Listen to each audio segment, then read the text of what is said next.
Hello Siddhis, welcome to the online English class. Today I am going to take a short poem from the textbook Beehive prescribed for grade 9 students. The poem Rain on the Roof, written by the famous English poet Court Skinney. Nature is one of the most precious and valuable gifts given to us by God. But nature itself has given us innumerable blessings. Of all the things, rain is the most prominent. Rain is very essential for the survival of human life in this universe. It is very essential for maintaining life in this universe. It beautifies the earth. It washes away all the impurities and dust particles from the earth's surface, and it also helps the seeds hidden inside the soil to sprout and grow. Normally, what do we do when it rains? On a rainy day, what people usually prefer to do? We usually prefer to sit inside our houses, watching TV, reading books, playing indoor games, or doing some other things. But people having poetic flair becomes emotional and they write poems, songs, or stories related to the rain. And the rain on the roof is a perfect example for this statement. The poem describes the emotions and feelings evoked in the poet's mind when he sits alone in his cottage chamber bed on a rainy day. It's a very short poem. It comprises only 3 stanzas. The diction used is very simple and the language is very direct. But through the poem, the poet underpins a great philosophy also. Let's see the poem. Let's go to the first stanza. See, rain on the roof. When the sky is covered with dark clouds and it starts raining, have you ever listened to the patter of the raindrops of the sky? So when the sky is covered with dark clouds and it seems that it is going to rain, what are the thoughts flashed through the poet's mind? See, when the humid shadows hover over all the starry spheres and the melancholy darkness gently weeps in rainy tears, what a bliss to press the pillow of a cottage chamber bed and lie listening to the patter of the soft rain overhead. When the humid shadows hover, here humid refers to water laden and the shadows refers to clouds. When the water-laden clouds are hovering, meaning that is they are moving. When the water-laden clouds are moving across the starry spheres, starry refers to star and sphere refers to sky. When the water-laden clouds are moving across the stars-filled sky, and the melancholy darkness gently weeps in rainy tears. Here he uses the word melancholy darkness. Melancholy means sad. Melancholy refers to sad, and the melancholy darkness. Every time darkness and sadness are closely related. So here the poet tells that the sky seems to be very sad. When we become sad, what we do? We cry. Such a way, here sky is very sad. We don't know the reason why the sky is so sad, and the sky becomes so sad and it started weeping.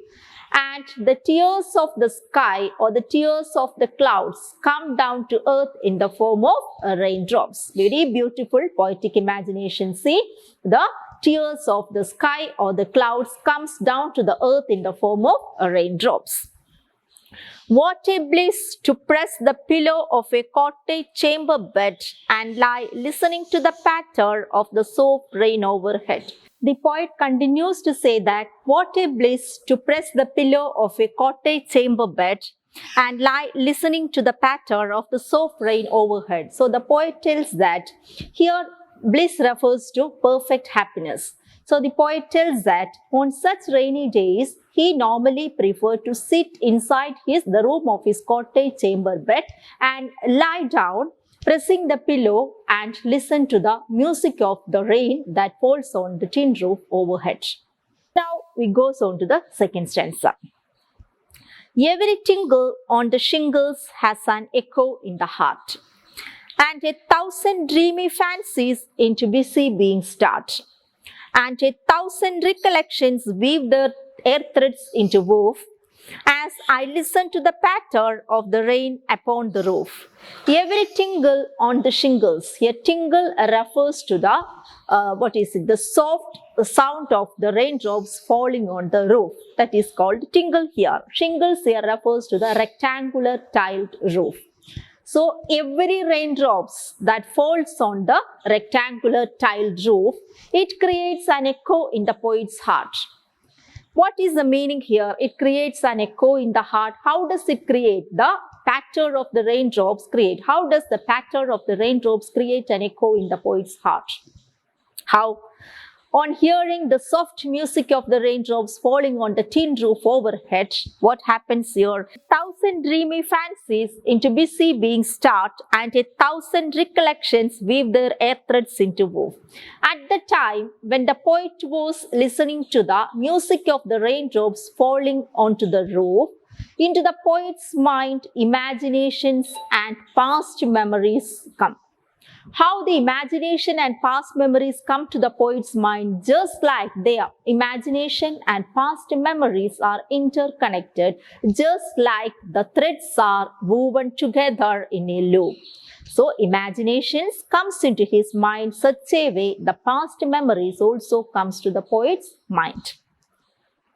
As I listen to the patter of the rain upon the roof. When these imaginations and fancies or the past memories comes to the poet's mind, when he listens to the music or the sound of the raindrops falling on the tin roof overhead, these imaginations and fancies comes to the poet's mind.